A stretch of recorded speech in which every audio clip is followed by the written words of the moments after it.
Hello, it's October 15th, 2010. It's 11:07 p.m. I've just come back from the Candlelight Vigil at Menifee Valley Medical Center tonight, and it was somewhat challenging due to the weather conditions. It was actually quite cold tonight, and the wind was just, it was horrible.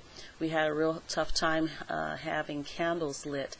We had to actually go to Plan B and go back to the store and get some other flashlights and some other illuminating objects because we simply could not use candles tonight. The turnout was fair. It was not as big a turnout as last night at Hemet. However, the logistics of the whole setup of Menifee versus Hemet is also different, and we were able to engage more of the community by being where we were stationed at Hemet, which we were stationed by a four-way stop sign there at San Jacinto and Devonshire. We were actually able to run up to the cars and put, give them flyers and actually have a few words with a lot of the community. But as we know, Menifee is situated differently, a major thoroughfare but no stop sign, so we were not able to interact with that many people going by. So we basically had to catch people that were just coming in and out of the facility, and all in all things considered, I think we still had a successful event. I was able to speak to a couple of nurses, and I'm just going to put some of the feedback that I received tonight in this vlog. There's one rumor going around I want for everyone to understand is a myth. I heard this rumor the other day when I was at the facility before I was escorted out. Did I blog about that here? Oh, I have to go back and see if I mentioned that somewhere. Yes, I was in the facility the other day and I was escorted out. But while I was there, I had heard someone told me that it was being spread that the reason why these 50 people were let go was because they failed their drug test that we had to take a couple months ago as a part of the transition to PHH. And I want to let all you guys know that that is an out and out lie.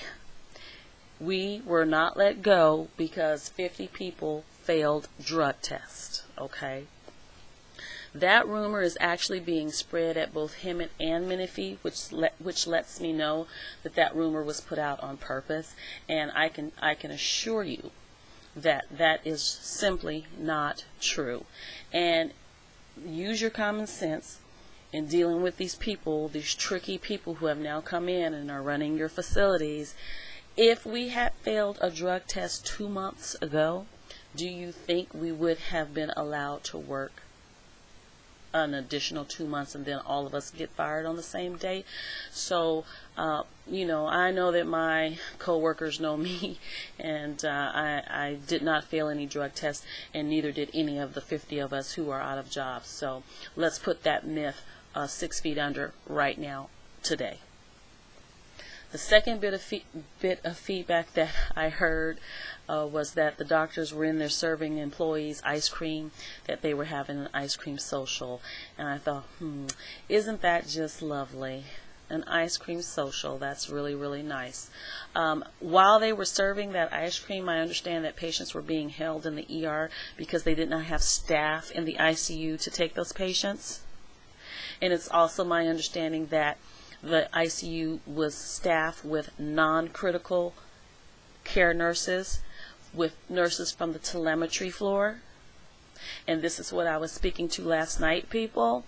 Yes, they will put nurses in there to take care of patients, but they won't be the appropriately trained nurses to take care of those patients.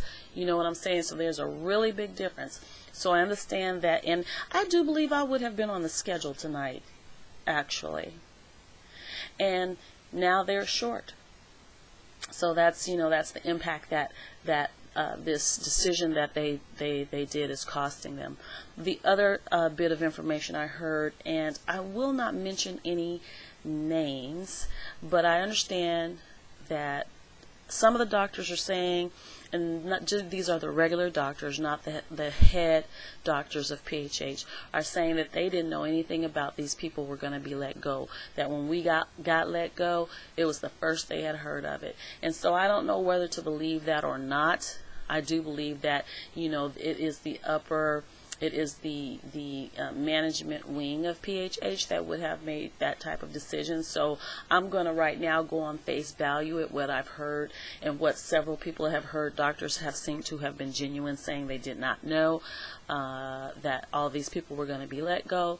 But I did get feedback today that particularly in the OR at Menifee, where they were already extremely pressed for qualified staff, that they're losing 2 nurses has been noticed, and that doctors are complaining, surgeons are complaining about the shortage. And I received that information from a Menifee Valley Medical Center employee today, whom was in a conversation with a doctor who was saying, why did they let nurses go where we have shortages of nurses?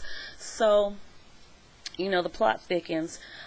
We have, and just to let my listeners know, individually, us 50 folks have put in writing a request to know why we were let go, because unlike what you may have been told, the only thing we received, and I actually have not received my letter because I was phoned and told over the phone at 7 o'clock in the morning that I was not rehired, and that my paperwork was in the mail, and I just haven't been to my P.O. box yet because I've been so busy. But I will be trying to get to the P.O. box in the morning.